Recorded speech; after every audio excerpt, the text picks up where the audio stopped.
better spell for the rest of your breakfast, Mickey. Movie stars come first. Tell Granny more juice for Aunt Opal, and Uncle Jake would like another pot of coffee. Right. Now, don't forget, tomorrow it's my turn to serve him breakfast in bed. Well, all right, Jethro. Hurry now. Goodness knows, Jed, I ain't one to complain. But when able-bodied folks have to have their victuals toted up to bed to them, I think it's downright sinful and lazy. Especially when they bear the proud name of Clampett. Well, I reckon movie picture actors like Cousin Jake is used to living a different kind of life from us, Granny. Besides, the young'uns don't seem to mind fetching and toting for him. Hey, Granny, that Opal wants some more juice. Oh, and I'll need this pot of coffee from my uncle, the movie star. Jethro, you... My Danish, Jed. You'd think we were the poor relations instead of them two upstairs? Now, Granny, I don't hardly think it's fitting for you to be calling a big movie star like Cousin Jake poor relation. I ain't never seen him in a movie picture. Have you? Well, Granny, you and me don't go to a whole heap of pictures neither. Well, I've seen enough to know who stars and who ain't. That's more than he does. What do you mean? Well, I got to asking him questions last night. He don't even know Hoot Gibson. Go on. Everybody knows Hoot Gibson. He don't. He don't know Dustin Farner, Ken Maynard. He don't even know Jack Hoxie. He was a green in you. Why, them is the hardest riding, straightest shooting, moving picture stars is. Of course. But do you know who your cousin Jake wants to put in a movie picture? Who? Some fella by the name of Marlon Brando. I kind of admire that in Cousin Jake. Ain't everybody take a chance on a new fella nobody ever heard of. Good for you, Cousin Jake. How long do you think you're going to get away with this movie star masquerade? It won't be a masquerade once I make a picture with Marlon Brando. I'll be a star. You've never made a picture with anybody. What makes you think you can get Brando? With this mansion and Cousin Jed's money, I can do anything. Hon, it's Hollywood psychology. When you look like you don't need a job, everybody wants you. In your case, it'll be the police. Baby, I am not doing anything illegal. I am merely accepting the hospitality of my cousin, Jed Clampett. You're also spending his money, and you're not even sure that he is your cousin. Neither is he, which makes it all work out very nicely. How do you know he's your cousin? 'Cause he says so. And the word of a Clampett is good enough for me. His being a Clampett don't make him your cousin. No, but his saying so does. How come? 'Cause he's a Clampett. And the word of a Clampett is good enough for me. Hey, come quick, everybody. My uncle, the movie star, is about to come down the stairs, and we can all watch it. What for? Does he come down the stairs different from other folks? For a fact, he does, Granny. I watched him yesterday, and he is something else. Hey, come on, Granny. Let's all go watch.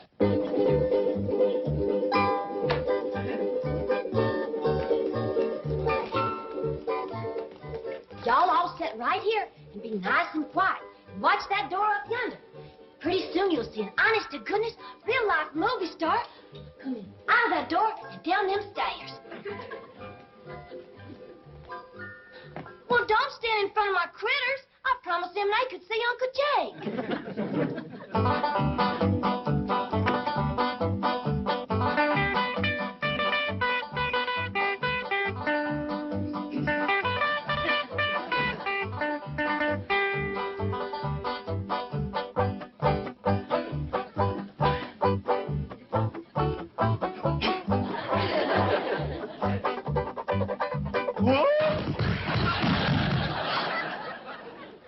It's the first time I ever seen him come down that way. See, Granny, I told you he was worth watching.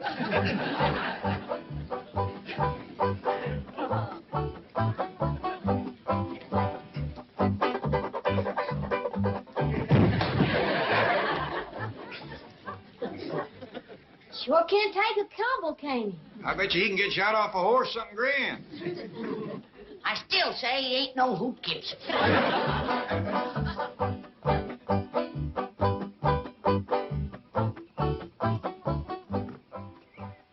Now, Jethro, before I speak to Cousin Jake, you sure it is what you want to do for a living? Yes, sir, Uncle Jed. I done decided I want to be a movie star. You give up the notion of being a pig farmer? Oh, yes, sir, Uncle Jed. I give that up to be a brain surgeon. What steered you off of being a brain surgeon? Well, I ain't give that up altogether now. If I don't like movie starring, I'll go back to brain surgeoning. Good thinking, boy. Never put all your eggs in one basket.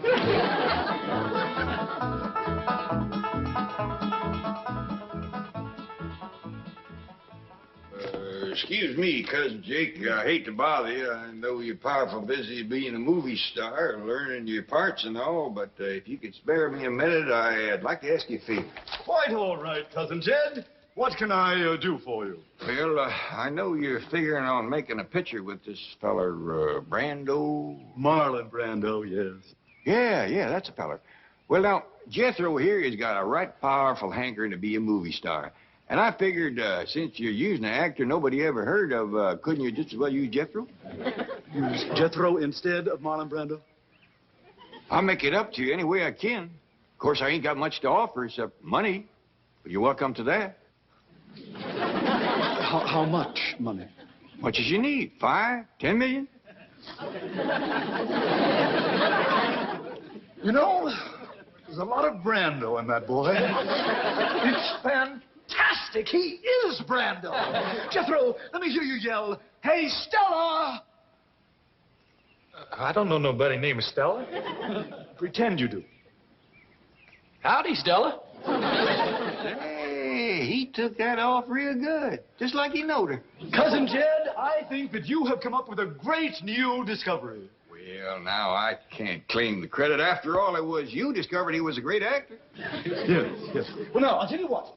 Jethro, there's a Marlon Brando movie playing in town. I want you to go see it. Study Brando. Learn all you can. All right? Is it all right, Uncle Jed? Hop to it, boy. Yeah, I'll be a movie star. Well, thank you, Cousin Jake. Thanks a million. Just a minute. I thought you said 5 or 10. Oh, you mean I... Think nothing of it. My pleasure.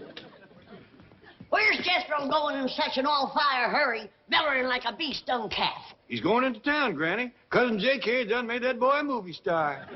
Well, then, Cousin Jake here can just do that boy's chores. Granny, movie stars don't do chores like common, ordinary people. They do a lot of special stuff like getting shot off of horses and whooping a whole saloon full of bad men. Ain't that right, Jake? Quite right. Well, now, if you'll excuse me. You see, Granny, that's the kind of stuff he does. I still say he ain't no Hoop Gibson.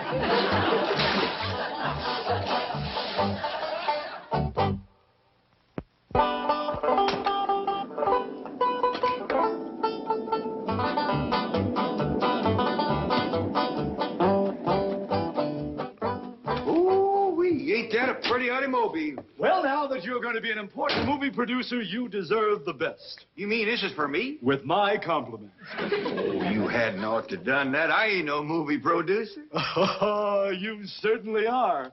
You're financing my picture, and that makes us partners. You own 20...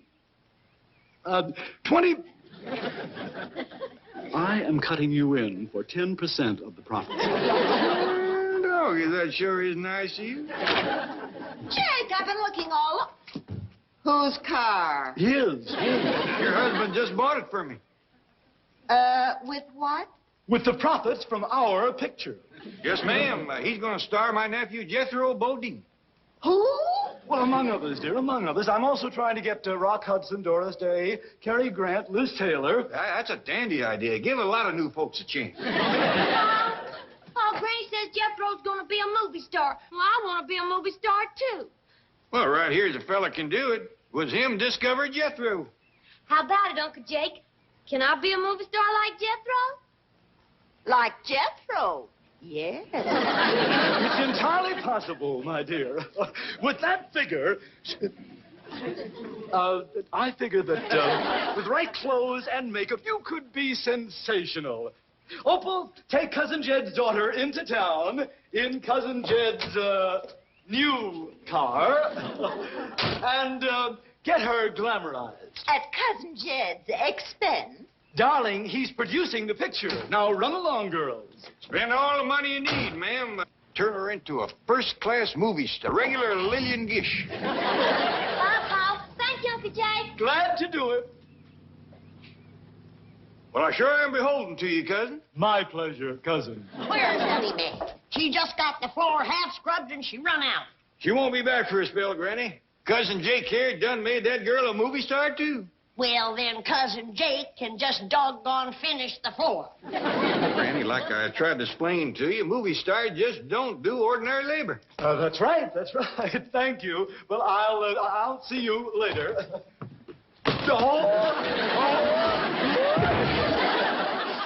He's getting better every time, Granny. I still say he ain't no Hoot Gibson.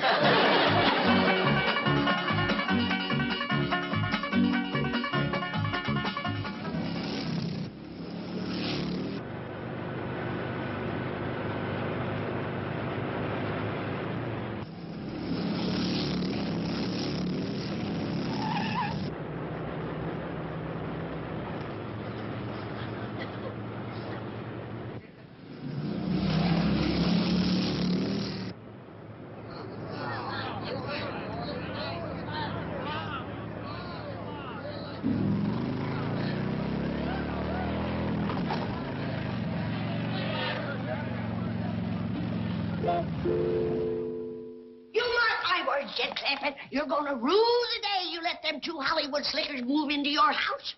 Granny, I don't hardly think you ought to call Cousin Jake and his woman Hollywood slickers. Well, you tell me. What kind of folks lay in bed till after sunup and stays up till 9 or 10 at night I got some more wood to cut. and goes around turning young'uns' heads, telling them they're gonna be movie stars, and then they run off from home and leave their chores? Folks, get ready for the treat of a lifetime. I would like to present Hollywood's newest and most glamorous star, that queen of the silver screen, that dazzling beauty, Miss Venus Adore.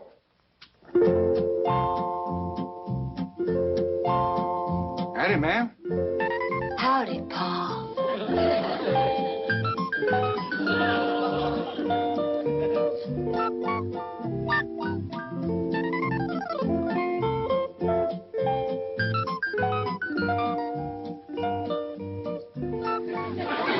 Holy jumping toad gizzards, it's Elly Mae.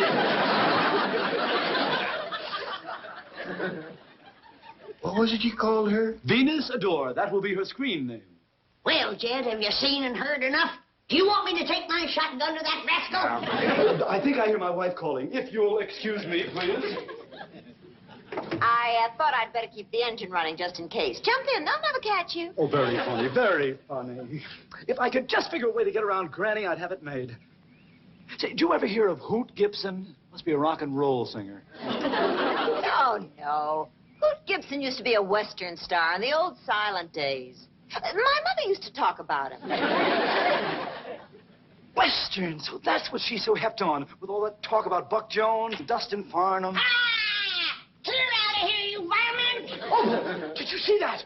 We have found her. We have found the dance hall queen for the new Hoot Gibson picture. Jay, come on.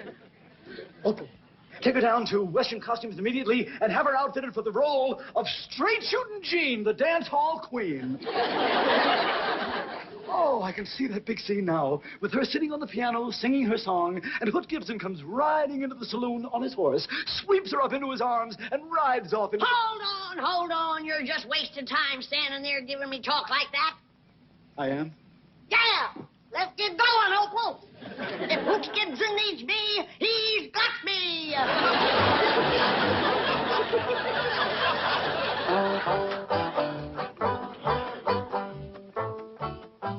Don't you like me as a movie starring, Pa?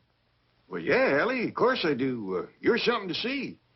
I bet you're going to be a bigger movie star than Pearl White. Of course, you're going to look a lot better when you get your hair fixed. Oh, it is fixed. Hey, you don't say. Yeah! Jed! I think you better come out here. Some crazy kid is racing up down your driveway on a motorcycle. Look out! That there was Jethro. Oh, boy. Jethro, listen, you can't ride those things in the house.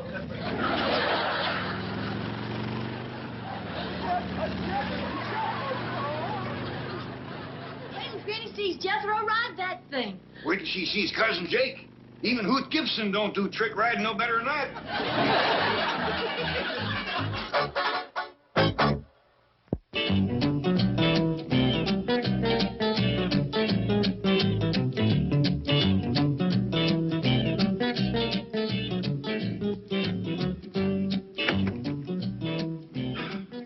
Gee, we weren't expecting you back for a couple of days. How was the trip?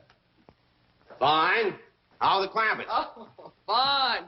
That is to say, fine now. There was a little mix-up the day you left, but... No, what kind of a mix-up?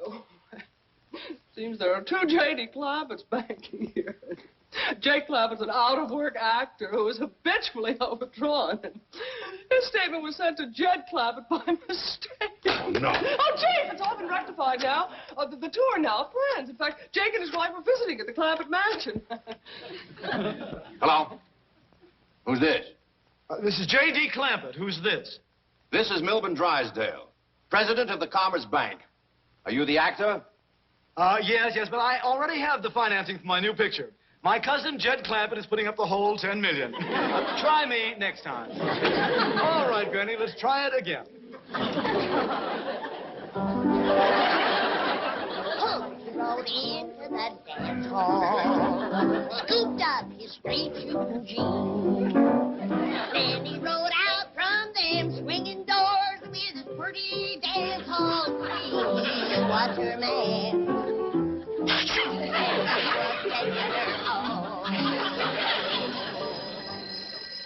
Hello. Look, Mr. Drysdale, we are very busy rehearsing for the new picture. Hello! Listen, you crook! Hello! Something amiss, Chief? Chief, my woman's intuition tells me all is not well. You are fired! I was right. As soon as you drive me up to the Clampetts. A reprieve. Duke, I'm right perplexed. First Elly, then Jethro, now Granny, all acting like there was chickens got into the corn man. Hi, Uncle Jed. Of course, I could anger myself up and put a stop to the whole thing, but I'd much rather they'd see for themselves how darn foolish they look. Uncle Jed, look, no hand. I don't know about you, Duke, but it's getting too noisy for me out here.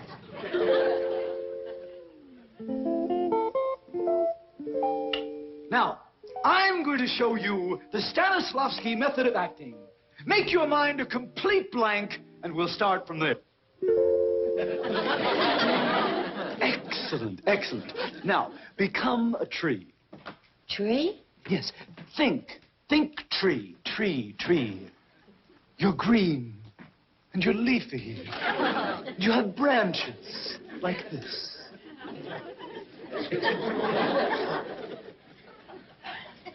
Howdy, Pa. Howdy, Duke. Come on, Duke. I don't hardly know her myself.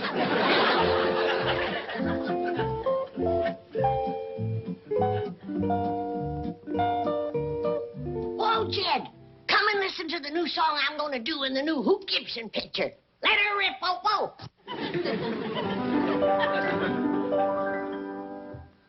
He rode into the dance hall, scooped up his straight shooting jeans. Then he rode out from them swinging doors with his pretty dance hall queen. What's her name? Oh, Jed, don't go, Jed. I've just come in. There's 12 more verses.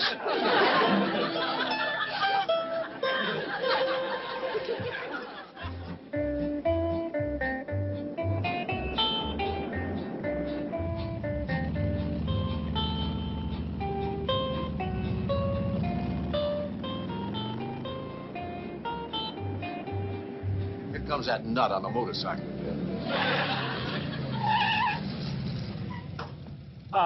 Hey, Stella, what do you say, baby? You want to drag me in that heat? See here, you young hoodlum. Jethro, get off that thing. I got split. I see you, Stella. That was Jethro? I'm afraid it was. Mr. Clampett, I want to talk to you. Let's go inside. Things is worse in there than they is out here. Well, why don't you both get in? You can talk while I drive. That's a dandy idea.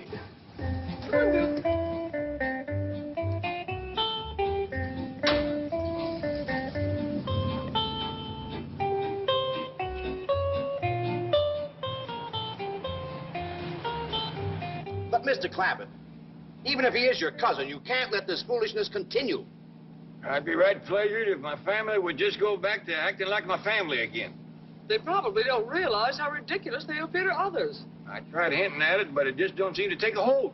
Well, the lure of show business has turned many a head. Chief, if I solve this problem, may I have my job back? With a raise. Hang on, everyone. Here we go. All right, let's have it quiet. Hey, Stella!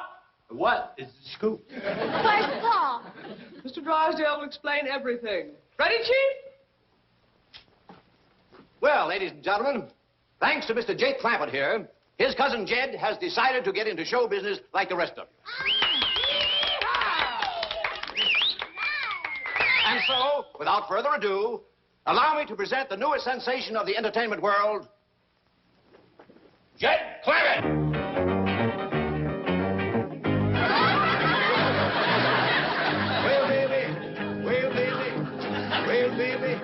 Well, baby, oh, baby, oh, baby, well, baby, yeah, baby, yeah, baby, well, baby, oh, yeah, oh, yeah, oh, yeah. I declare, Elly, the Paul's acting like a darn fool.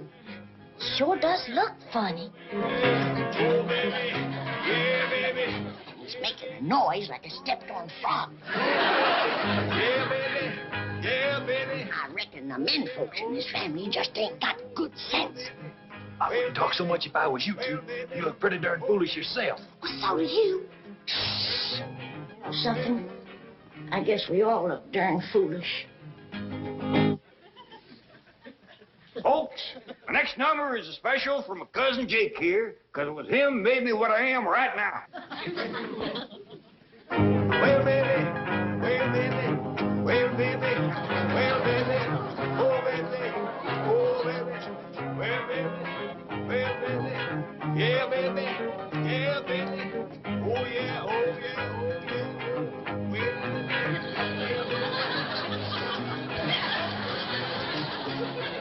well, baby, oh, baby, You're marvelous! yeah, baby, oh, baby, Mr. Clampett, you can stop now. yeah, baby. Oh, no. Now he's hooked on show business. Oh, baby. Yeah, baby. Mr. Clampett! Oh, baby. Oh, baby. Kind of had you scared there for a minute, didn't I?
Can you stuff a turkey good, Billy boy, Billy boy?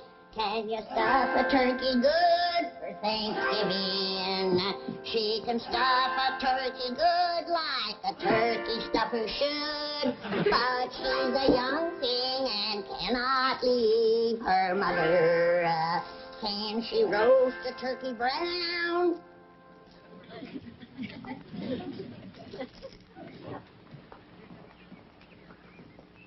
Don't pay no attention to what Granny's singing, Turkey. Where'd you go? Here, Turkey, Turkey. Here, Turkey, Turkey. Don't be scared. Granny Granny don't mean no harm. See, I brought you some nice stuffing. I mean bread. Is she fixing gravy too, Billy boy, fixing giblet gravy too for Thanksgiving. Yes, she's fixing gravy too, like her mama used to do. She's a young thing and cannot leave her mother. Can she bake a pumpkin pie, Billy? Hold on, Ellie. Oh, morning, Paul. What you got there? Oh, this here's a raccoon named Elmer. Ellie Mae. Yes, sir, Paul. I know that's a raccoon named Elmer. What you got in the sack? What sack? Sack you toting? Sack I'm toting? Yeah, the sack that turkey just stuck his head out of. Don't just stay out of sight. Hey, come here. Yes, sir, Paul.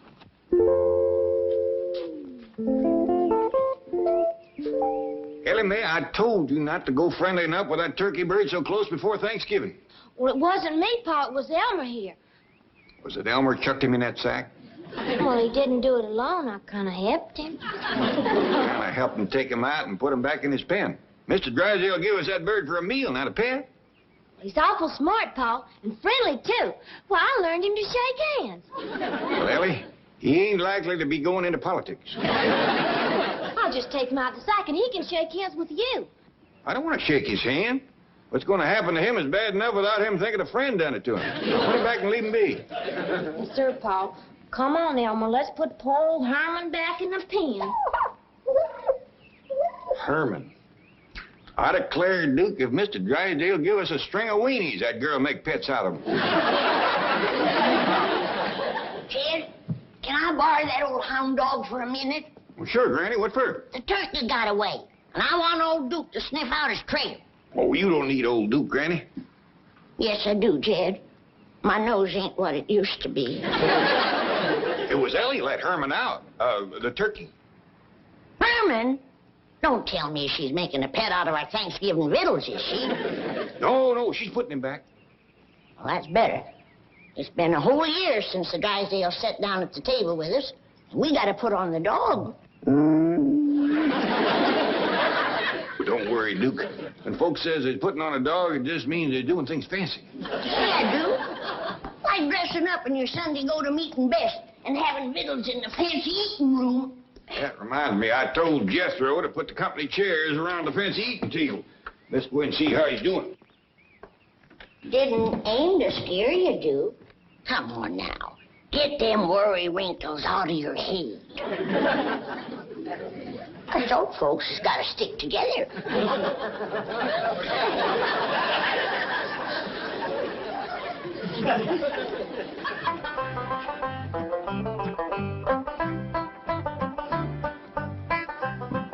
Uncle Jed, Granny, Ellie, me, Mr. Drysdale, Mrs. Drysdale, Miss Jane. How's it coming, Jethro? Oh, fine, Uncle Jed. My doggy, there's one thing you got to say about the folks out here. They believe in building a good, strong eating table. Why, you could serve up a whole barbecued steer on this thing and not bow it down. Oh, yes, sir. Hey, you remember that little fella that came home from school with me the other day? Yeah? Well, he says this here room is what you call a billiard room. And this here table is what you call a billiard table. And you know what I got figured out? What? This here rascal must be what you call a billiard. Doggy. I always wondered what that critter was. Mean looking, ain't he? That's a fact. Judging from the size of his head, he must be monstrous big. I reckon that's why they had to build an extra strong table. You reckon we could shoot one of these sometime? They live around here in Beverly Hills? I reckon so. This little feller says his pa shoots billiards a couple nights a week. Kind of a night, do they? Yes, sir. I ain't so sure I'd want to run into him in the dark. Awful ugly, huh? Well, maybe that's one good thing about catching us a billiard. I don't reckon even Elliot would want to make a pet out of him.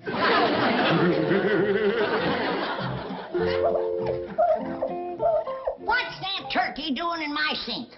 Well, he's just watching me stir him up a pan of grits, Granny. With my gravy?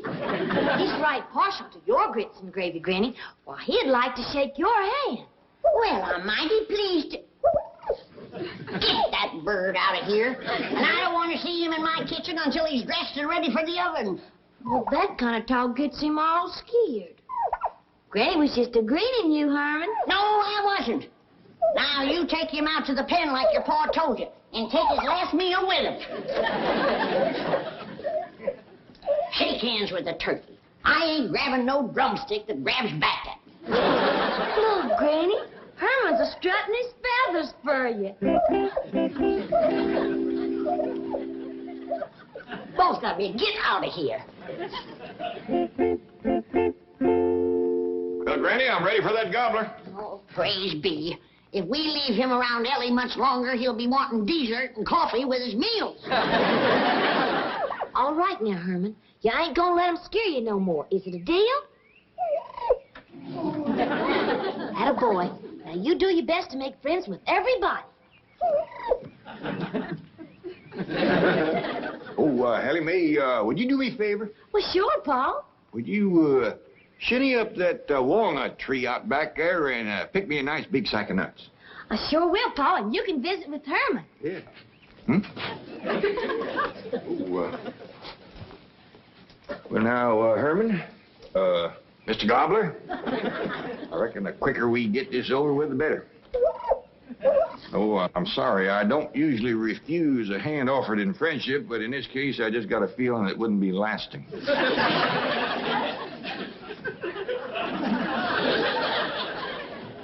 No hard feelings. I got nothing against you. You're, as turkeys go, I reckon you're right up there with the best. But I'd appreciate it if you wouldn't look at me like that. Oh, what's the use? I can't do it.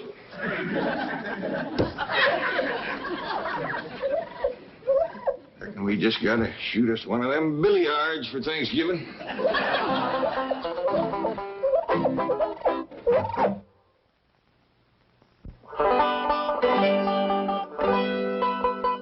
Right there is what you call a Beverly Hills billiard. I don't care what you call it. I ain't gonna cook it. Granny, the folks that live here before us must have found them pretty tasty.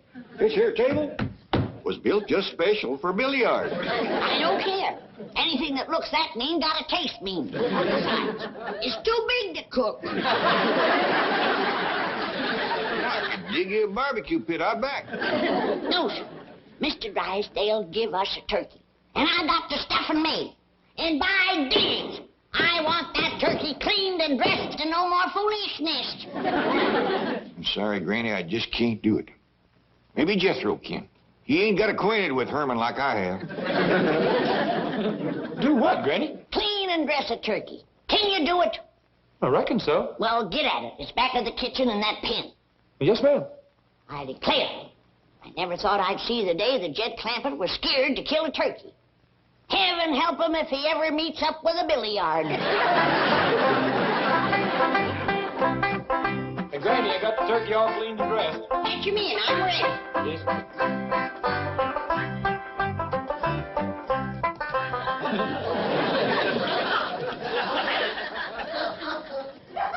Put him in the pan.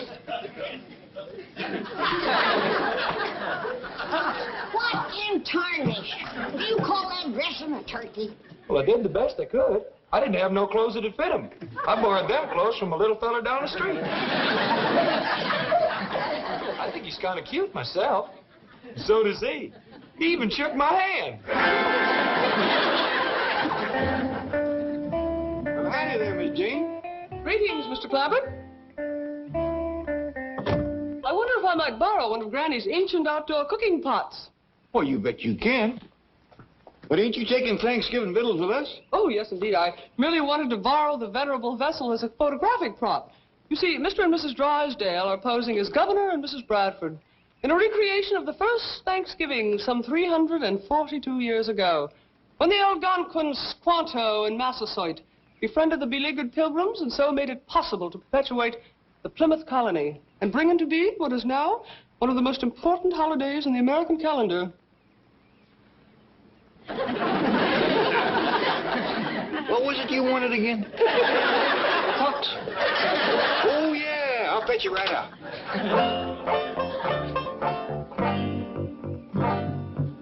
You burned Harry. So sorry for the delay. Miss Hathaway is out getting a kettle, and Mr. Drysdale doesn't have his costume on as yet. Pale-faced squaw, descendant of pilgrim. He present when red brother bring turkey for feast. Me grateful to red brother. Milburn, hurry! What was she talking about? As near as I can figure, she's got a brother who's a communist. What nation you from? You from Mohican? Kennebec? Algonquin? Where are you from? Central Casting.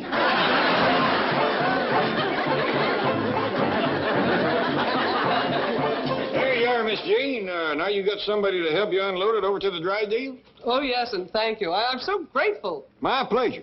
See, maybe you can tell me something. Gladly. Whereabouts would a fella go around here to shoot himself a billiard? Billiard?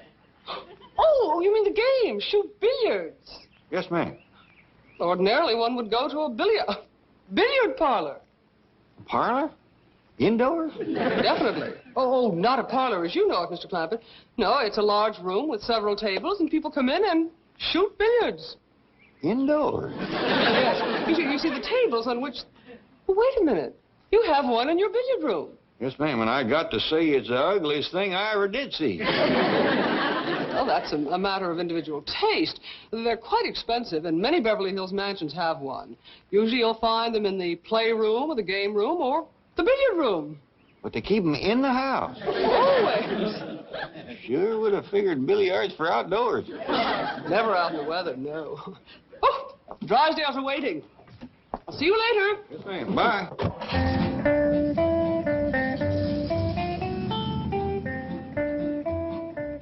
Granny, would you believe it? These Beverly Hills folks keep them big, ugly billiards indoors. And for pets. No. Yeah. Don't that take the rag off in the bush? It sure does. Now you go and take the head off of that gobbler. I just can't do that to a critter that keeps wanting to shake my hand. What's the matter with you? Why, back home you used to bring home a great big gobbler every Thanksgiving. Yeah, but they was wild turkeys that hunted and shot out in the woods. They had a sporting chance. Well, then you take iron out and turn it loose in the woods and hunt in. Ding it, I think you got an idea there. I hope so. When the Drysdale come to eat, they want to see that bird sitting on the table, not at it. So sorry to keep noble chiefs waiting. Husband not in costume yet. If Indian thirsty, pale-faced squaw, be happy, bring refreshment. Crazy, I'll have a beer. Make mine a dry martini.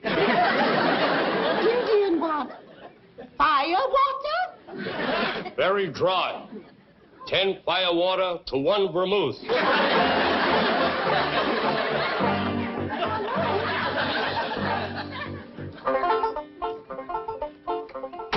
where y'all going with Herman? Oh, Jethro and me's taking him out in the woods to go hunting.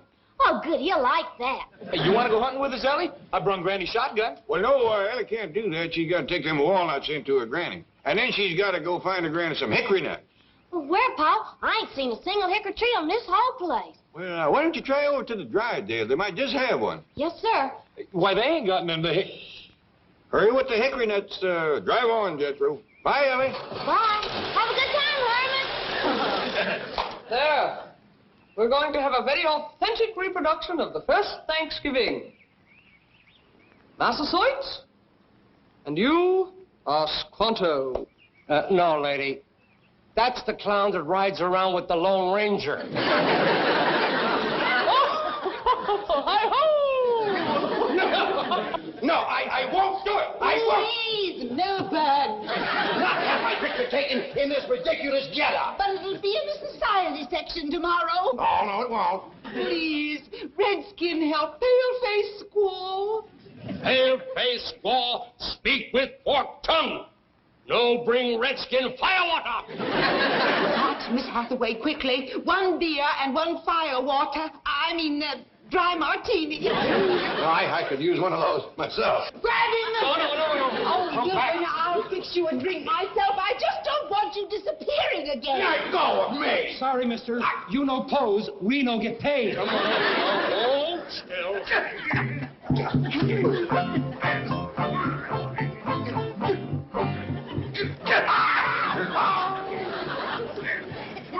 Can she roast a turkey brown, Billy boy, Billy boy? Can she roast a turkey brown, charming Billy?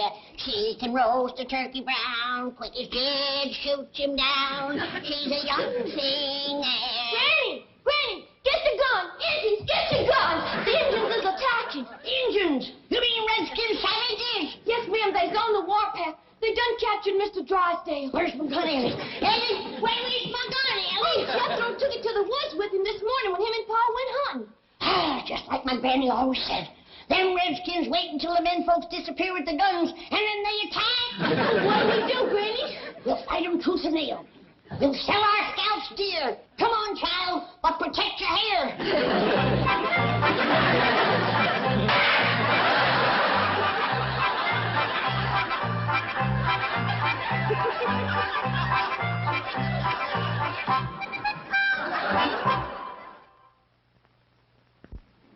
Now then, happy pilgrims, happy Algonquin. Chief, you look terrible. What do you want for this kind of dope? Custer's last stand? No. I meant my chief, Mr. Drysdale. Now then, everyone, smile. Smile. Hold it.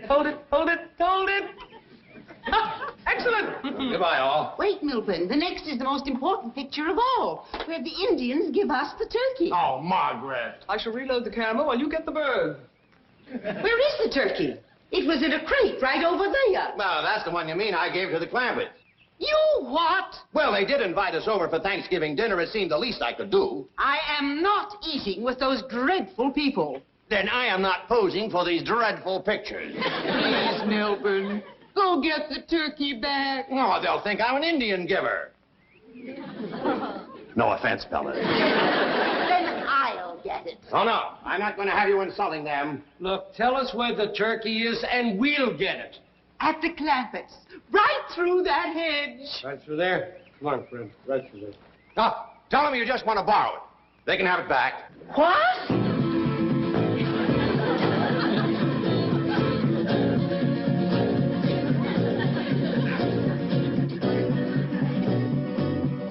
There's two of them coming through the hedge. They ain't toting guns. We'll hide and ambush them. Remember now, don't let them grab your hair. Don't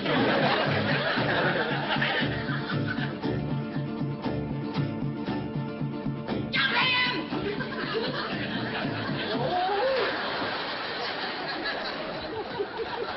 Where'd everybody go? Come on, that's right. That's right. Well, I reckon we gotta go in and face Granny. She's gonna be powerful mad. Yeah, but Ellie's gonna be powerful happy. With Herman, that's two happies to one mad. I'm kind of happy myself. So am I, Jethro. Well, let's get him around the back. You fetch the gun. Come on, Herman. Outside of a politician, I ain't never seen any critter so all fired anxious to shake a man's hand.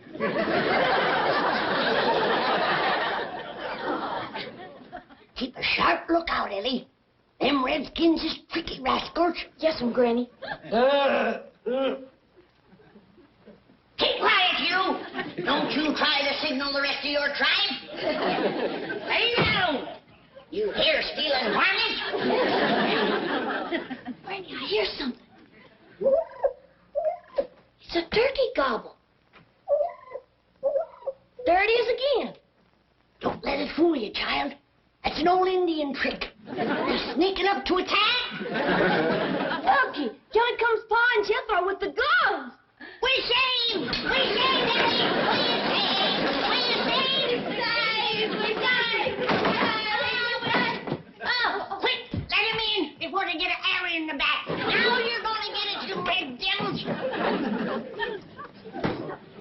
Granny, what tarnation you got here? Some blood what we got here? And don't you never go off and leave us without any firearms, unless you want to come home and find a couple of bald-headed women. Yeah, they tried to scalp us, and we jumped them first. Well, how in the world could there be wild Indians in Beverly Hills? Any place that can have them ornery-looking billiards can have Indians. The next time you get me a job like this, I want stuntman's pay. Injun, I reckon you better stay till my Uncle Jed says you can go. Oh, they is near. Anybody understand Indian talk? Here, have a slug of Granny's rheumatism medicine. Thank you. Get the kinks out of your joints. So, here you are, lollygagging while we're waiting. And you, always after the firewater. You'll never work for me again. If I do, I'll want to read the script first. Me? Well, shame on you. No, I warned you not to come over here and insult these people. I'm not insulting anybody. I'm being insulted. Oh, below. What's keeping everybody? The turkey's right outside. Don't you dare touch Herman! Who's Herman? Now, hold on.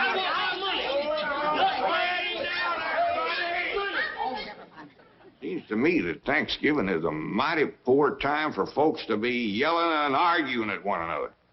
I realize we got a whole heap of misunderstandings to sort out, and I think we all ought to sit down and start sorting them out. Granny, this is mighty fine Thanksgiving victuals. Best tasting fish I ever had. What do you say this is called again, Chief? Gefilte fish. My mother fixed it. I'm dinging. You Indians sure do know how to cook. That's a fact, Granny. That there chicken soup was the best ever.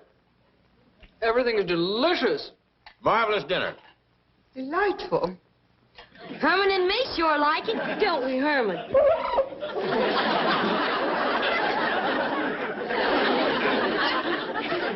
By the way, Mr. Clampett, you know you're eating on a billiard table? Yes, sir, I do. And next year, we gonna have us one of them rascals for Thanksgiving.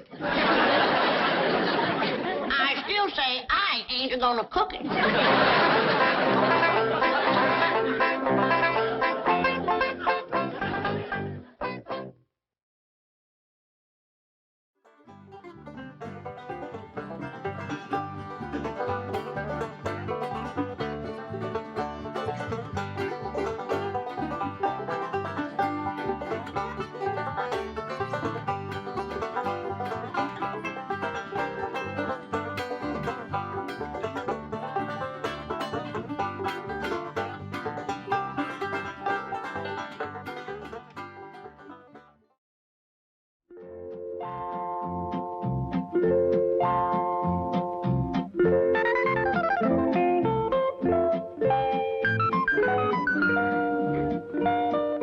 Morning, Ellie. Morning, Paul. Where's your granny? Out by the cement pond.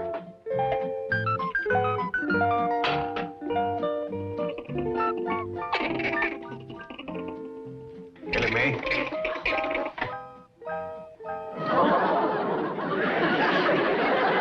I'd like to strike up a bargain with you. What's that, Paul? If they won't eat in my kitchen, I won't eat in their tree. Well, it ain't their fault they're in here. They'd heap rather eating a tree. Then why ain't they? 'Cause Granny's making soap on it. These poor little critters couldn't hardly stand it. Yeah, Granny's lye soap of cooking does give off some right powerful fumes. Miss Jane says it's commencing to kill Miss Drysdale's hibiscus. What's a hibiscus? Some kind of a flower plant. Miss Drysdale's got a prize one that sits right next to her patio. Drysdale place does sit downwind of our pond, don't it? Yes, sir. Well, I'll have to speak to Granny about cooking her soap someplace else. You know, I've seen them fumes bring a full-grown mule right down to her knees.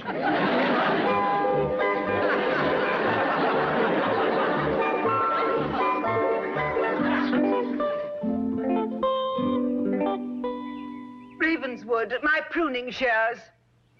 The Dershowitz says it's a losing battle, madam. Unless you can stop those noxious vapors being wafted from the Clampetts swimming area, Your hibiscus will have to be taken out. Go over and speak to them emphatically. Help me up. Begging your pardon, madam, the last time I spoke emphatically, I was picked up and tossed into their pool. Jethro? Granny. I'll not let them ruin my garden party this afternoon. I shall speak to them myself. Oh, good show, madam. If I hear a splash, I shall come immediately.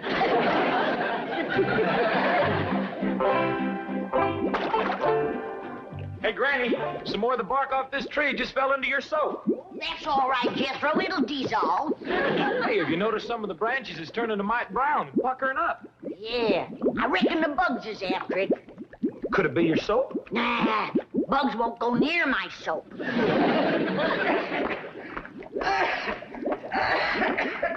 Oh, howdy, Miss Drysdale. What's the matter, honey? You got the sniffles? Oh, no, it's not that. Granny, could I speak to you over there? Why, sure, honey, and don't you cry. Whatever's troubling you, I'm here to help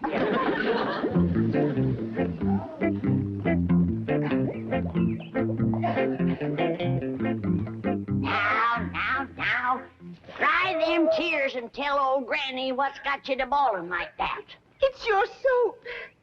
Oh, you can have all you want. Feel better now? It's not that. It's the vapors. Is it bad? Yes. In fact, I've just had dreadful news from my nurseryman. What'd he say?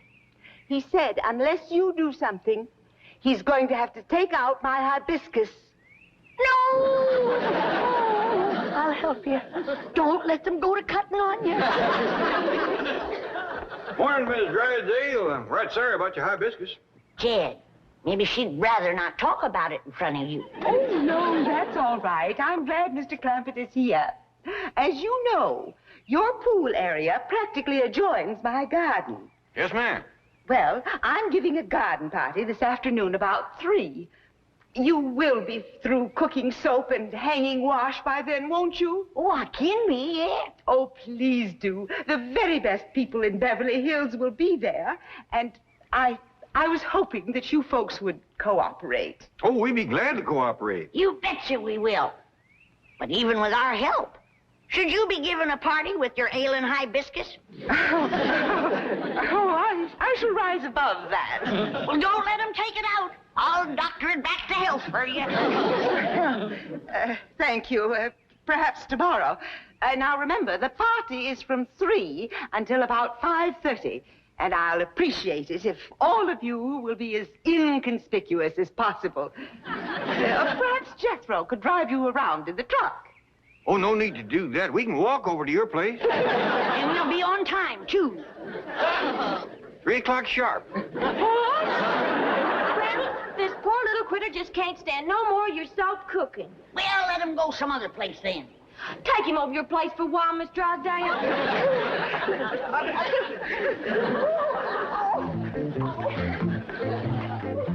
Oh, bye, Miss Drysdale. You want some hot soap to take home with you?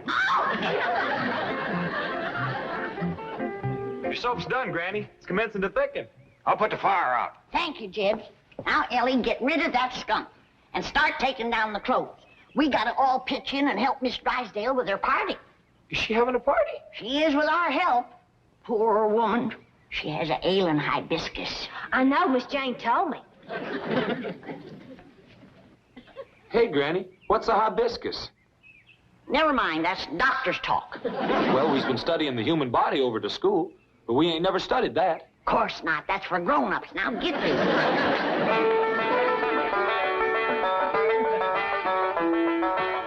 No, Ellie. It's a long time since I run into anyone with a ailing hibiscus. It has? Yeah. And a funny thing, not everybody has them in the same place. Well, I reckon that's so. Yeah. Did Miss Jane happen to mention where Miss Drysdale's is? Yes, ma'am, Granny. She says it's right next to her patio. Yeah, that's where the generally is. A right awkward place to poultice, too.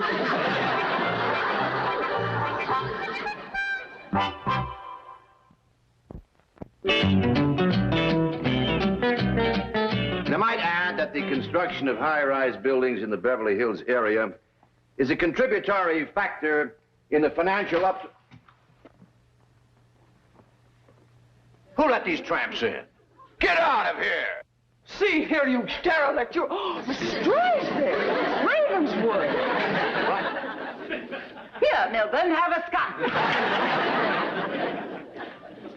That's only a toy. I was handed the real thing. Margaret, what's the meaning of this masquerade? It's a graphic illustration of what will happen this afternoon unless you do something about those hillbillies. What do you mean?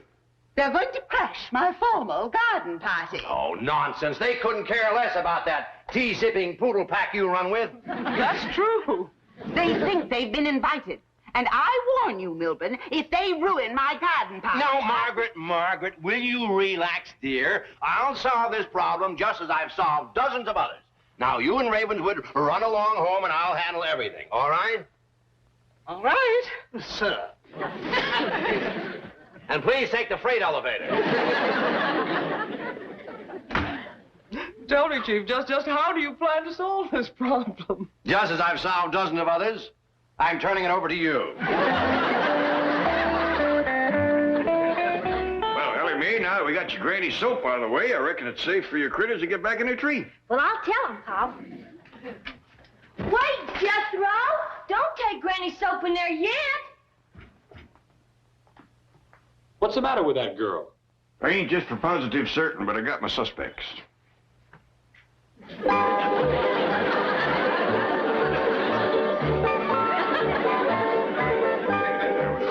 Her and her critters. Uncle Jed, it was getting so I couldn't even go swimming in the cement pond. There were so many of them. But I fixed that. What'd you do?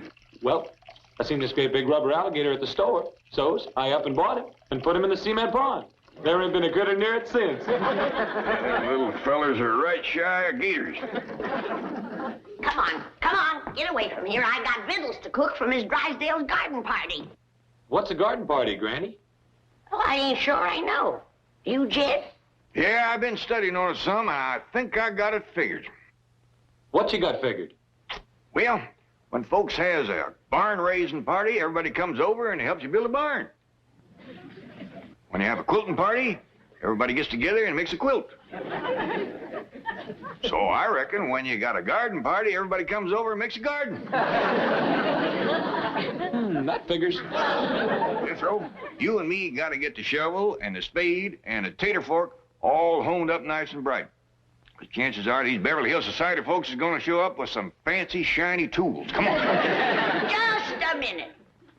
Just a doggone minute. What's the matter? Well, when I wanted to plow up our front yard and make a garden, it was the Drysdales that said I had an order. Now, how come they's making one? I think I got that figured. What you got figured? I hear tell Miss Drysdale is overpowering fond of flowers. I reckon she wants to make a flower garden. Yeah, that figures. I reckon so. Come on, Jethro, there's ground to be turned. Yeah, that figures.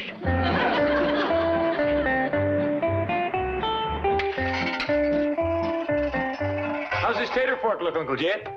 Give her a few more licks, Jethro.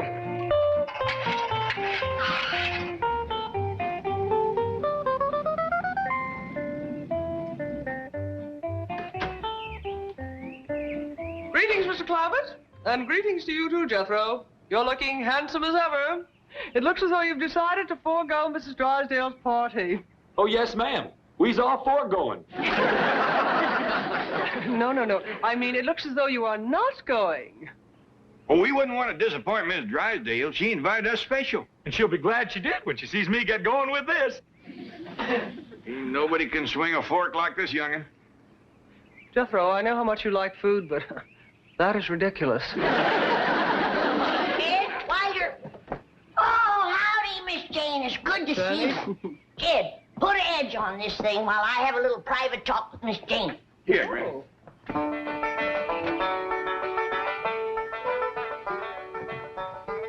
Now, what is it, Granny? I promised Miss Drysdale that I would do my best to doctor her hibiscus. Oh, that's wonderful of you. I know she's terribly worried about it. Yeah, the poor thing was crying the last time I seen her.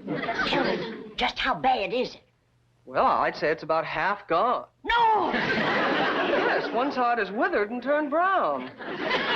Oh, this is going to take some doing to save that. Yes, the nurseryman is in favor of just taking it out completely. No!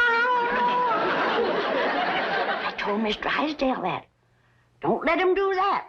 Cutting something out is the last resort. No, I'm sure Mrs. Drysdale agrees with you. She wants desperately to save it. She's had 2 blue ribbons on it. Don't you tell her I told you. That ain't going to help nothing. There you are, Granny. You can split up frogs here with that. Oh, thank you, Jed. Come on out to the kitchen, Miss Jane.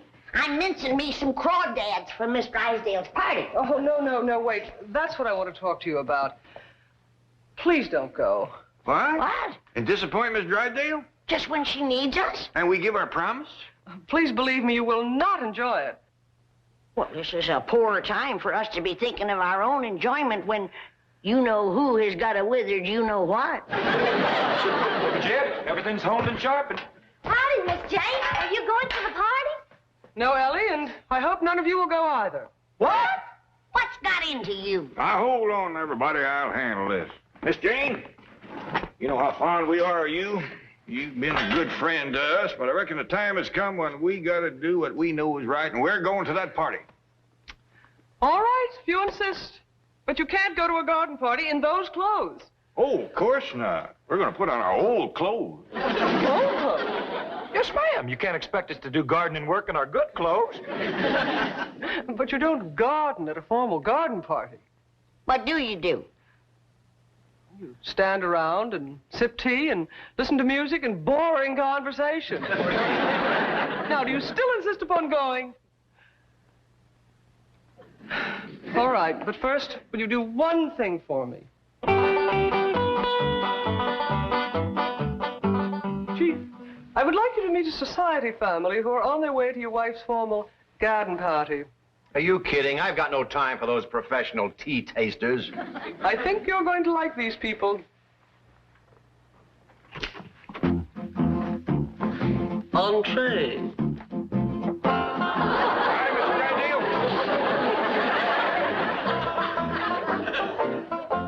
Jed Clampett.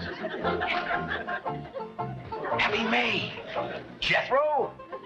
And Granny. Can that be you? I ain't sure.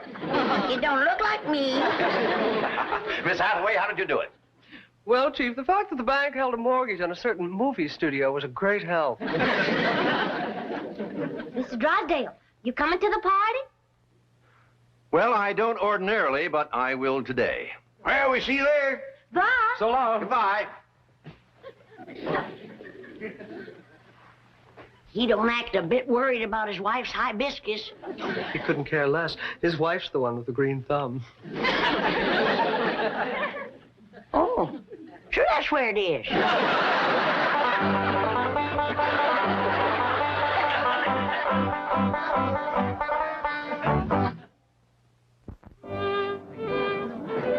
hello, Millicent. So glad you could come.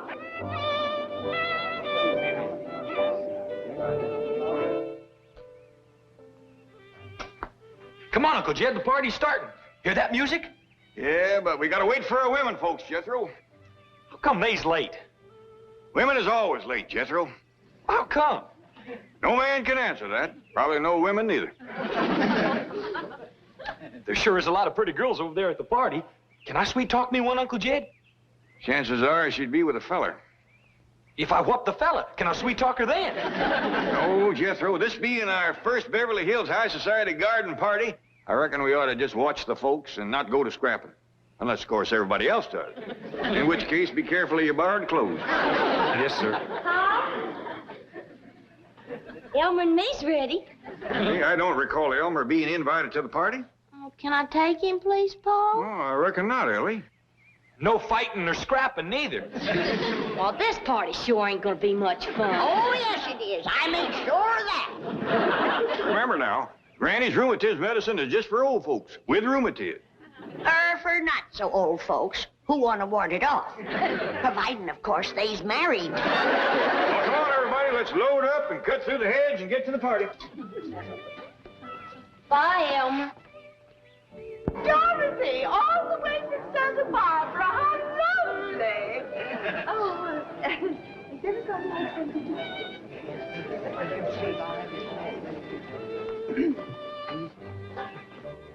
I beg your pardon, gentlemen. Have we met? I hope to kiss a pig we have. He's your next-door neighbor. I smelling salts. We got here in the nick of time. She's looking a little peaked. You leave everything to us, honey. All right, you young'uns, get them chitlins and that crawdad dip on the table over there. Crawdad dip. It's finger-licking good, ma'am, and so is these little hot possum sausages. Just a swimming in hog renderings. Don't burn yourself. Anything tastes good after a few swigs of this. Really would help. Granny always brings a couple of jugs to barn raisins and quilting parties. I've seen a jug of this razor barn pretty near single-handed. And it gets credit for some right crazy quilts, too. You want me to put these on the table, Uncle Jed? Yeah, Jethro, but pass the word around. Nobody to touch it but married folks. Now, what can we do to help you the most?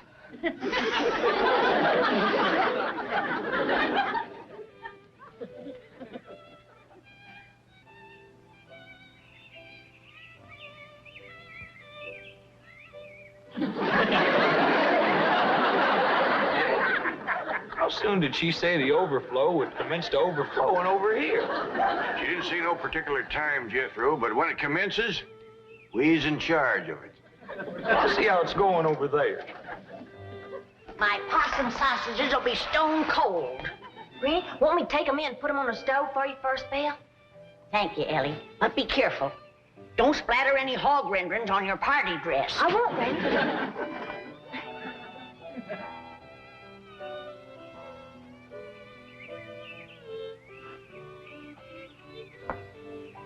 I don't blame them young'uns for getting restless. I'm getting a mite squirmy myself. Me too. Granny, I'd ask you to dance, but that is the sorriest dancing music I ever listened to. Only one thing sorrier. What's that? It's stuff they call fruit punch. It don't have much body to it. Tastes like it was drawn off a barrel of rainwater that some apples dropped into it. Pitiful. Kid, you know what that stuff needs, don't you? I sure do. At least the overflow folks will get their whistle wet proper. Jed, Uncle Jed.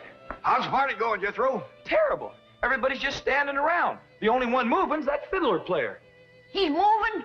Yeah, he keeps walking up to different people playing in their faces, and they still won't dance. Well, it ain't altogether their fault, Jethro. He plays that thing like he's stove up with rheumatiz. Uncle Jed, I'm getting tired of standing around these here clothes. Can I go swimming? Yeah, I reckon so, Jethro. Granny and me take care of the overflow. Yeah! Judging from what showed up so far, that alligator in the pond can handle them. Alligator! Granny, that ain't no... Granny! Thought I'd seen that varmint this morning, but I wasn't sure. Granny!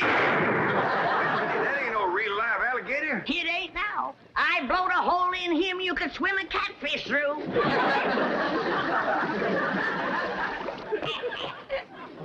Granny, I reckon it's a mite late to be telling you now, but... Hey, what happened? Is everybody all right? Howdy, young feller. My name is Jed Clampett.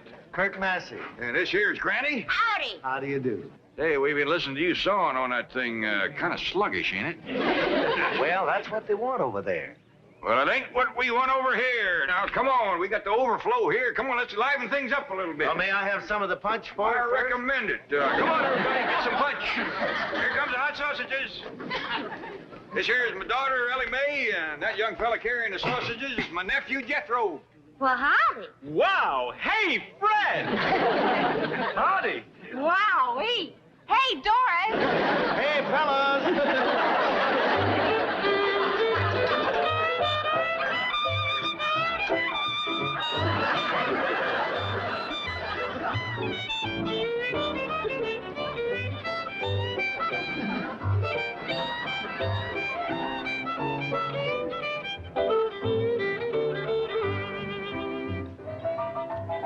Hey, Granny, hurry up with the possum sausages.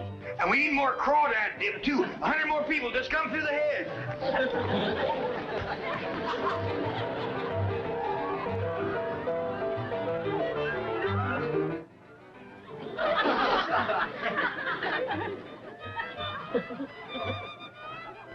Ravenswood, did you find anyone in the house? No, madam. It's as deserted as the garden. Oh.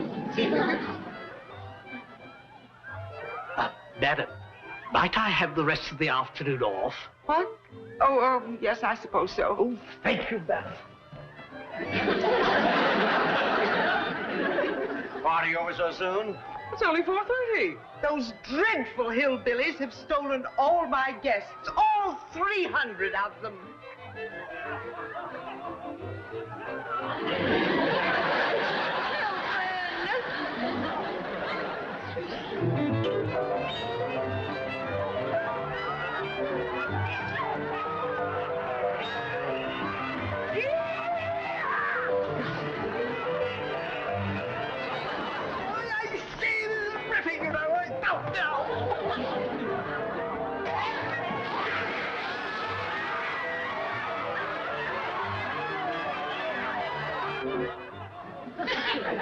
Miss Drysdale, can I see you for a minute? Make way for the hot one. Careful of her hibiscus, Jed. Any party, Miss Drysdale. Thank you, Mr. Clampetts.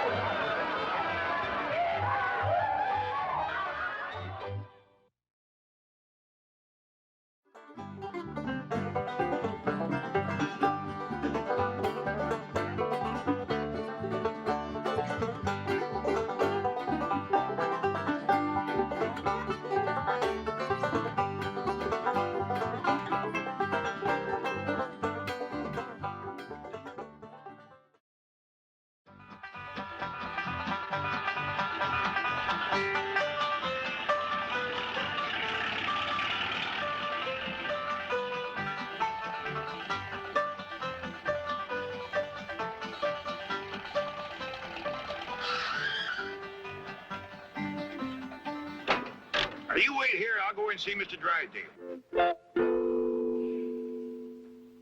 Letter to Mrs. Radner Fenwick.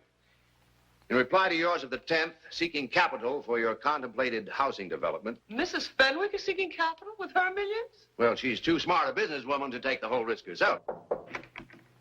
Excuse me, someone to see you. I told you no interruptions. I told you no interruptions. Sorry, Mr. Clampett, no interruptions. Clampett! Well, come in, come in. Well, I don't want to be no bother. Oh, it's always a pleasure to see you, Mr. Clampett. Coffee for Mr. Clampett. Coffee for Mr. Clampett. You help. Well, now, don't make no fuss over me. Oh, it's my privilege to make a fuss over you, Mr. Clampett. I was going over your account just this morning. And do you realize that now you have almost $40 million in my bank? Well, I reckon that money of mine is getting to be a powerful nuisance to you. What? Well, I'm obliged to you for storing it here, but it seems to me like I ought to be paying you rent or something. Oh, no. I'm delighted to do it. Oh, that's mighty kind of you. Now, I've come to ask you another favor. More money to store? No. I'd like you to get me one of them airplane tickets to go back home. Oh, my pleasure. Home? Oh, you mean just for a little visit? No, it's more than that. Why, what's the matter? Did someone offend you? Was it my wife? Has she been shooting off her big Boston bazoo again? Miss Drysdale, it wasn't that at all. Everybody's been surpassing good to us. Ellie Mae is the reason I want to go back to the hills. Oh. Homesick, eh? Well, I tell you what. I'll have your cabin flown out here, log for log, and every tree and bush around it. And we'll put it in your backyard. Then we'll dig a creek, just like the one at home. And we'll stock the whole place with possum, raccoons, hound dogs, bobcats, and whatever Ellie wants. She could just run wild. But that's what I moved out here to get Ellie away from. I was hoping you folks would turn her into a lady. But I think she's getting worse. Coffee time! You're to blame for this. It was your responsibility to turn that wild girl into a lady, and you failed. What have you done now, you overdeveloped vixen? No, not her. I'm talking about Elly Mae Clampett. Now, wait, Mr. Drysdale. Miss Jane done the best she knowed how. Well, as a matter of fact, it was her that got Ellie her first ball gown. That's true. By the way, I haven't seen that gown since. What happened to it? I kind of hate to tell you, but I reckon you got a right to know. First time I seen Ellie in that gown, she looked like a dream of walking. But when she come back... Oh, you sure was right. Oh, Hobby, you don't have to wear boys' clothes to have fun with boys. Hey, May, you promised me you wouldn't wrestle. I ain't been wrestling. And what have you been doing in your ball gown? Doing what I'm supposed to do, playing ball. Oh, I made 2 touchdowns and kicked 3 field goals. Granny gave that gown a good scrubbing with her lye soap and patched it, too. But it never looked quite the same after that. Mr. Clampett, we have failed you. And when I say we, I mean you. But Chief... Don't argue with me. What are you standing here for? There's work to be done. But I just... Don't argue with me.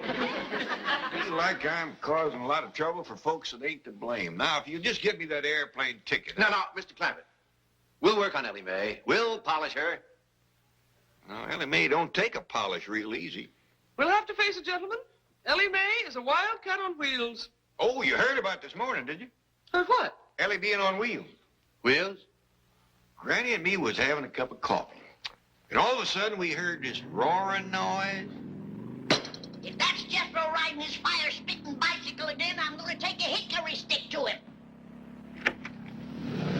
Thank you, Granny. Want to go for a ride? Sweet-smelling polecats. That was Ellie Mae.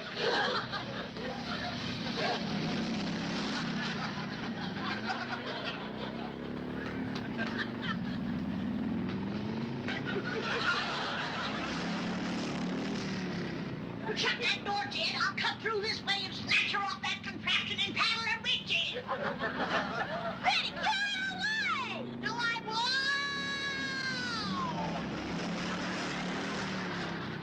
Hold on, Granny, I'm coming.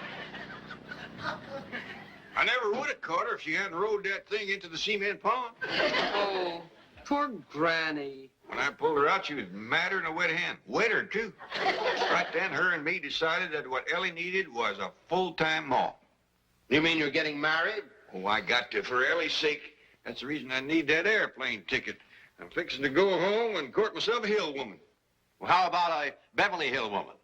Oh, these fine city women wouldn't look twice at a grizzled-up old mountain goat like me. Oh, what are you talking about? Mr. Clampett, you are one of the most eligible bachelors in this entire city. When word gets out that J.D. Clampett is seeking a bride, there will be women beating down your door. Might be a good test for him. It'd take a strong one to handle Ellie. That's the reason I think I'd best do my courting back home, and the quicker the better. No. Let me take care of everything. I guarantee I will find the woman right here in Beverly Hills. And today... Well, that's mighty nice of you. My pleasure. Thank you.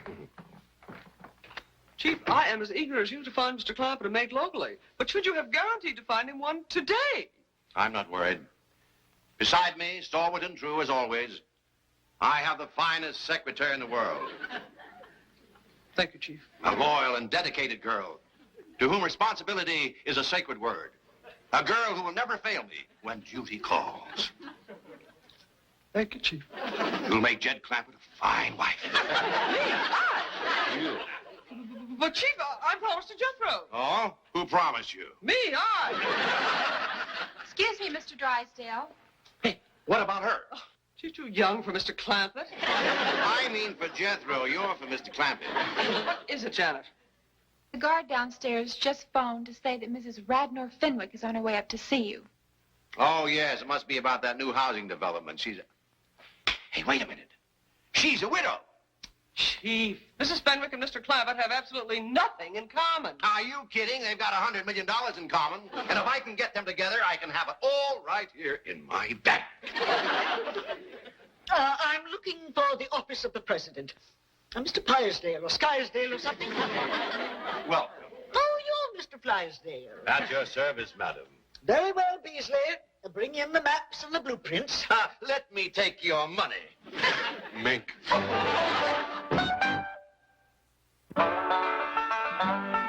Granny, can I ask you a favor? favor? What is it? Next time you ride my sickle, will you please not leave it at the bottom of the cement pond?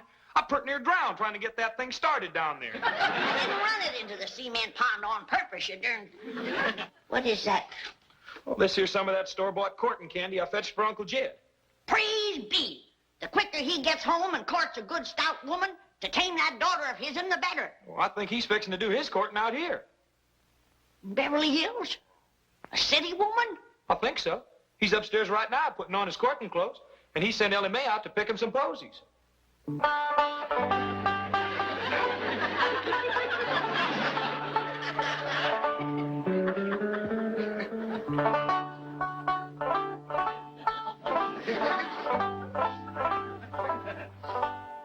Howdy do, ma'am. My name is Jed Clampett, and Mr. Drysdale, my neighbor, says you're prime for a little courting. I brung the guitar, and if we can set in your porch swing out yonder, I'll take a crack at serenading you. Excuse me, ma'am. I ain't done no active serenading and courting in nigh on to 20 years.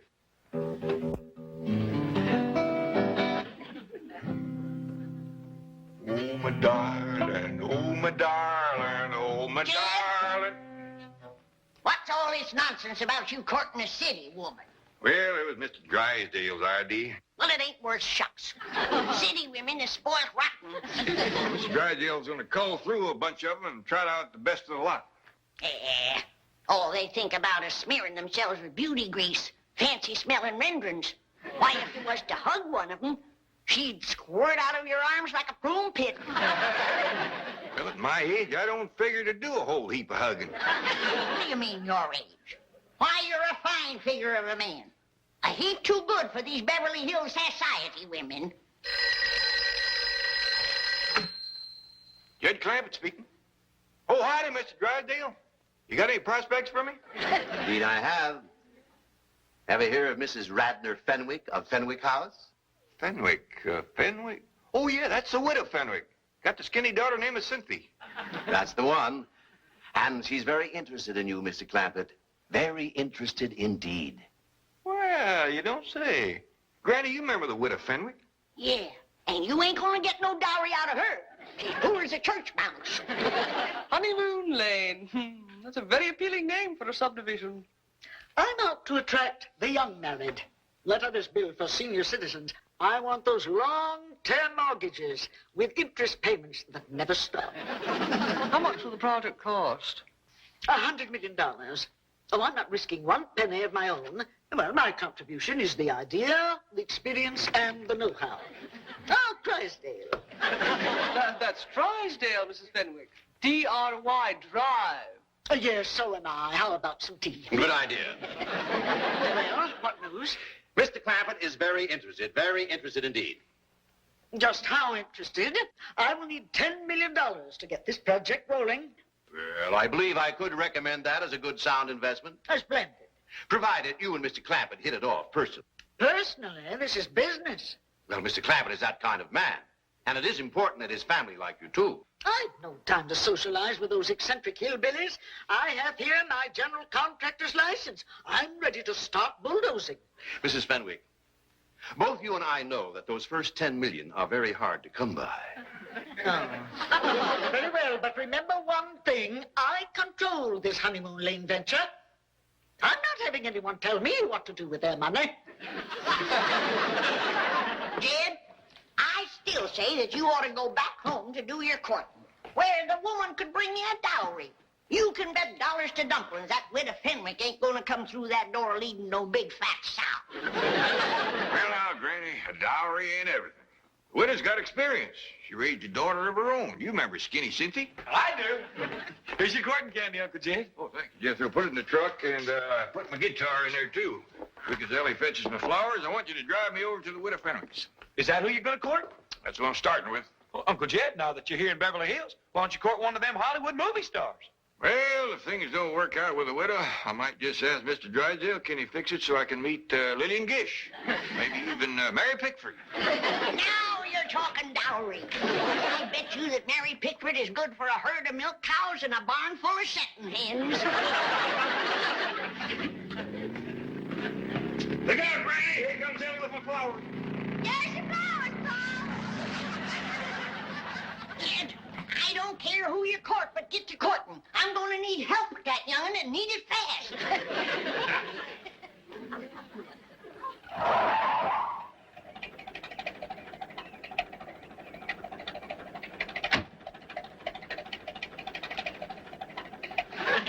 How come you're wearing that? I want my court and derby to blow off and get dented. Quick as we get to the widow's house, I'll change back. Drive on.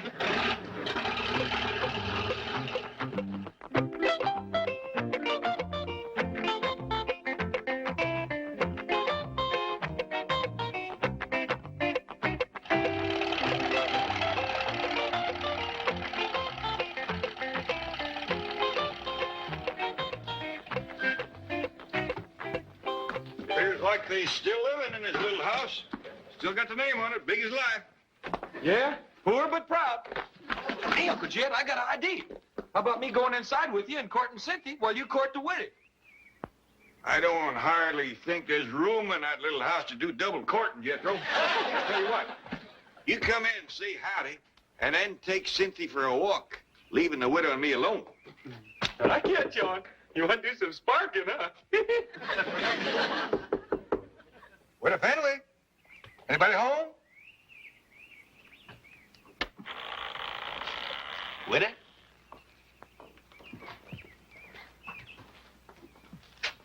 Don't appear to be nobody home. Well, hot diggity dog. Now you and me can eat the candy. Get out of there. Come on, let's go.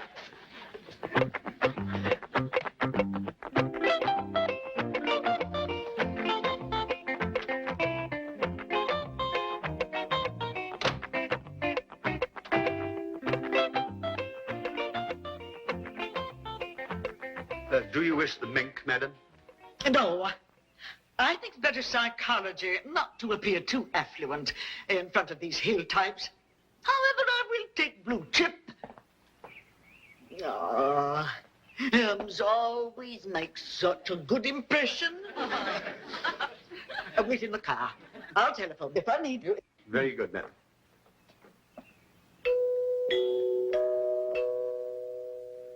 By dingies, it's coming out of the ceiling and the walls and every place. Somebody always comes to the door when that music plays. I reckon that's what brings them in. They hear it playing out on the street. Want me to go see who it is? I'll do it. You get that contraption out of here.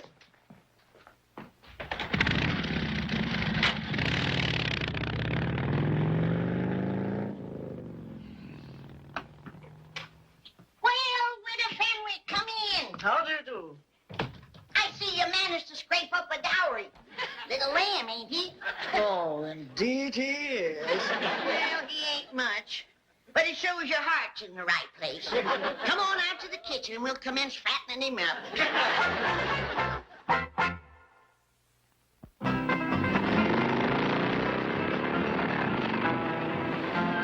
Hey, Elly, you bring my sickle back here. Now, quieten down, Jethro. Looks like we got company.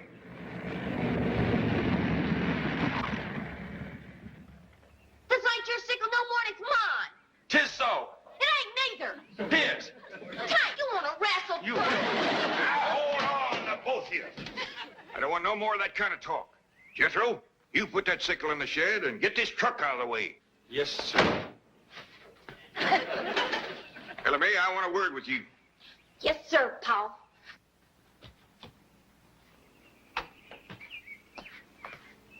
I'm fixing to court you them all. Not bad. Is that why the widow Fenwick done come over? She here? Sure is. Mr. Beasley yonder brung her over in his new car.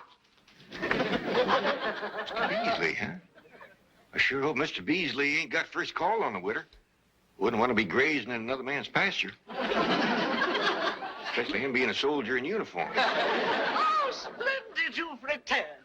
Howdy, widow. I reckon I was at your place when you was coming over here. Well, we're together at last, and now we can make up for lost time. Elly Mae, why don't you go out back and see if your granny needs some help? Sure, Paul. Well, widow, seeing as we ain't at your house and we's over here, you mind stepping into my parlor? The sooner we get down to business, the better. Sure don't beat around the bush, man. Mr. Clampett, may I ask you a question? Yes, ma'am? Your banker tells me you're worth $40 million. Well, that's what I hear, give or take a few million. Why do you drive around in that truck and dress as you do and eat grits and hog jowls? Well, the way I look at it, Witter, if you got it, spend it.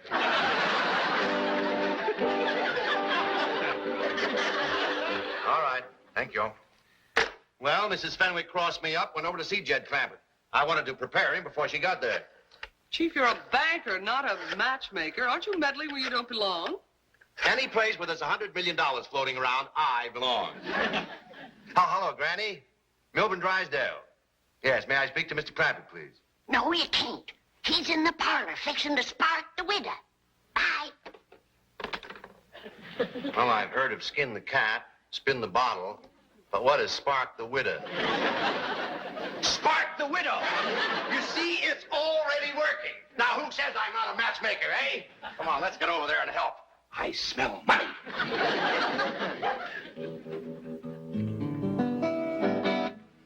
Now, Mr. Clampett, what are you doing? Can't we get to my proposal? Well, ma'am, I kind of like to tune up, sing you a song or two first, kind of get you in the mood. I'm in the mood. Sorry, but I ain't. When I go to court, I always like to build up to it gradually. But you're not going to court. I ain't? No, there's no need for that. Once we reach an agreement, my lawyer can handle everything. Don't that kind of take the fun out of it? Mr. Clampett, I am not in this for fun. Now, look, I'll put my cards right on the table. You are the man I would like to have come with me into Honeymoon Lane. Well, thank you, ma'am. That's mighty flattering to an old goat like me. Nonsense, you have what I'm looking for. So now, what is it? Yes or no? Well, you kind of got me pushed into a corner, Witter. I thought I was going to be the one to do the asking, not the answering. Well, ask away. I have nothing to hide. But what are you in doubt about? Your banker likes what I have to offer. Dun & Bradstreet have given me their highest rating. And the city engineer has approved my construction. Ma'am, I ain't doubting them, but them's things a man kind of likes to find out for himself. Clampett, I'm sorry to rush you, but time is money to me. There are several very wealthy men in this town that would jump at my proposal like that. But I like you. Now, I have the license, and I have the heavy equipment.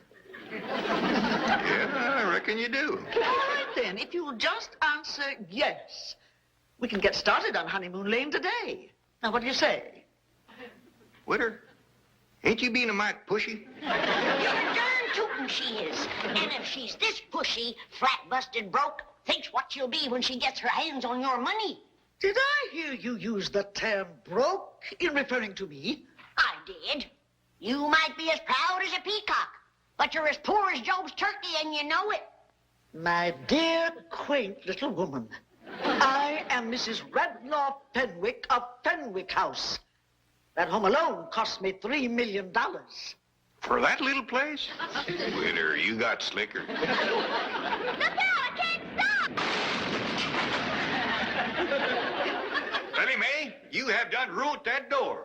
I told you to leave that thing out in the shed. No, you didn't, Paul. You just told Jethro to put it there. Witter, I know you ain't one to beat around the bush, and I'm going to speak plain myself. That young'un of mine's going to take a heap of taming. Are you willing? Are you kidding? It'll be your job if and when you're her ma. Then I'm what? Hop on, Ma, and I'll take you for a ride. Now, hold on. The widow ain't your ma unless we get proper married. Married? You and me? Well, I don't hardly think we can get to Honeymoon Lane without it. Mr. Clampett, I once said I would do anything for enough money. I now retract that statement. I wonder what you meant by that.